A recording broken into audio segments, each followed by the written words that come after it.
Now Crawford and Ronnie Wuest actually go way back. They've wrestled in high school at multiple tournaments, and now this is, I believe, their third or fourth time wrestling in college. We have a fun little tally going because between Crawford and myself, I believe we're 8-0 against Ronnie Wuest. But he definitely brings the heat every time. He always competes, and if you notice, he's definitely big for his weight class, definitely a big 184-pounder. Unfortunately, he's got poked in the eye there. Crawford, a big 184 as well. You can kind of see difference in build. Crawford's got that shorter stature. Spent most of the semester abroad in Freiburg, Germany. He's a German studies major as well as mathematics. So a lot of engineering for sure in his future. Crawford's got a really low stance in there, trying to control from the tie-up. Crawford, great top wrestler, great bottom wrestler. Likes to get in on some high crotches and then dump it down from neutral. So if you can get in past that head and hands of Ronnie Wuest, he can get in on some dangerous shots here.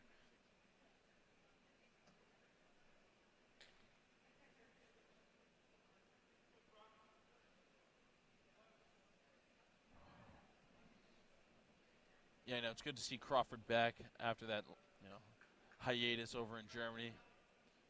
Also, a shout out to the wrestling program for allowing him to go abroad and come back and compete in the same season. Yeah, really happy. Unfortunately, you're given a tough dilemma because Crawford has to go abroad because of his major, just as Anthony Puka had to go abroad last year. So Coach Vogel is nice enough to put academics first, which is really what NCAA is all about, and allow Crawford to gain that experience going abroad, really immerse himself in the German culture, which definitely enhances that major. Yep, so halfway through the first period, Hal. Crawford looking for a takedown. As you can tell, as Dan mentioned, these two wrestlers know each other very well, and you can see that in the way they're competing in neutral. You see Crawford claw for the head a lot, likes to get what's called a collar tie and look for his shots. Now he's got a nice 2-on-1. If he can get a shot off this, we could see some good action here. But Wuest digs in for those double underhooks. Wow, that's looking for some sort of big move possibly.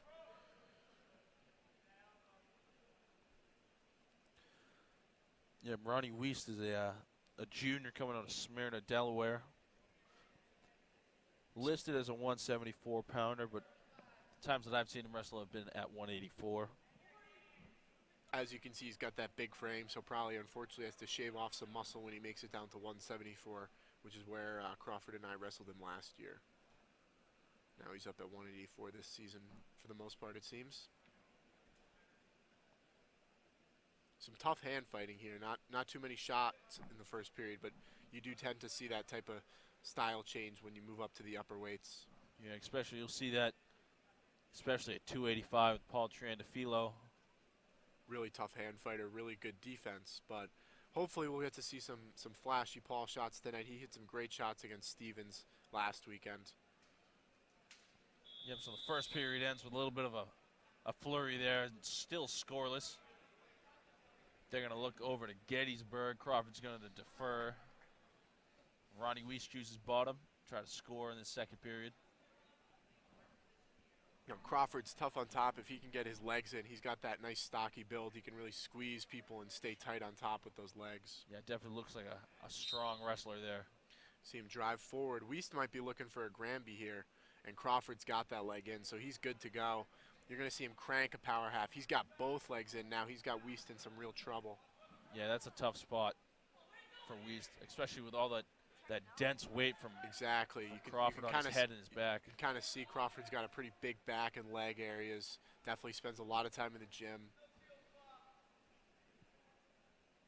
And was able to keep up a nice diet, including bratwurst in his semester abroad. So he's able to keep all that muscle mass on.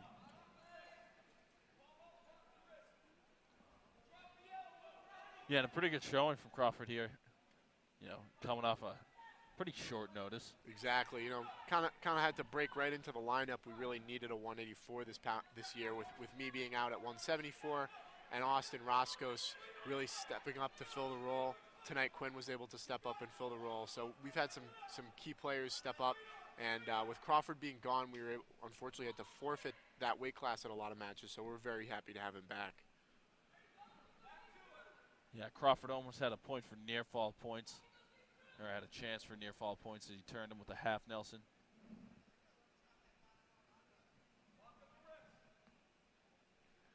Kind of a slow period here, but don't be fooled. Crawford's working as hard as he can for that turn. If he can get this wrist down and hold on to that half, he might be able to get some back points. The ref might call it potentially dangerous, though. He's got to take it nice and slow. He's got to get rid of that other arm. The way a lot of coaches compare it is like a tree. You got to, take off some of the branches before you're able to roll the tree. So that right arm's forming a branch right now, preventing Wuest from being rolled over. Crawford's looking to get that one-on-one to get that branch out. Yeah, Crawford's got to be careful because he doesn't want to get that potentially dangerous called, but he still wants to turn him. And we're probably going to end the period with no points here. But Crawford earns himself exactly 2 minutes of riding time. So if he can get out in the first minute, he'll be in really good shape to have a 2-0 lead in this match. Yeah, that'd be huge for Crawford. As Wuest steps on, Wuest also likes to ride legs, so we might see some riding time accrued in his direction. We'll see. As he digs for a claw, he's got Crawford in what's called a crab ride here. Crawford's got to keep that leg from coming in on the top side, and there it goes. Good job to get rid of that left boot by Crawford. Using his compact build to his advantage. But Wuest got that top leg in. Crawford's in some trouble here. Good job to power back to his stomach. Yep, he's got to work himself back if he wants to win this match. Yeah, he's got to get that boot out of there. Wuest with a really tough ride on top, so both these guys definitely know their way around a leg ride. Yeah, as you can see, fairly similar styles from what I've seen so far. Yeah, really aggressive attacking, not as many shots, more upper body, tying up type style. Having wrestled Crawford in practice and having wrestled Ronnie in a match, I can say they're pretty similar to wrestle. Yeah, you can see he's trying to base up now is Crawford. He has the right boot free. I do not believe that Wuest has the left boot in. So now Wuest unfortunately has worked down Crawford's riding time to under a minute. So if Crawford is unable to escape, he will have to go into overtime, and it'll be sudden victory takedown. We haven't seen any overtime bouts tonight, but this could very well be the first one. Yeah, Wuest doing a good job at keeping his Crawford's arms spread out as he tries to spin him back down to the mat. Now Crawford's up to his feet. He's close, but Wuest still has that crab ride. Crawford wants to kind of scoot his butt away from Wuest's hips. Crawford's got to avoid getting turned there for the tilt. Wuest has got that leg in again, but short time now. Crawford's looking for the reversal. Wuest kind of has him with the backpack ride. Crawford needs to let go of that leg and just get the escape. And he gets the reversal, and he gets the escape there. And he gets the escape with 10 seconds left. A clutch escape for Crawford. Yeah, really showing his strength as Wuest gets in there in a shot. He's going to stay in bounds to end the period. Really good job by Crawford Oswald there. Exciting win for Crawford and a great battle between these two guys. You can see, they've wrestled each other a lot. Yeah, Crawford's going to get his first win of the season. Welcome back to Gettysburg.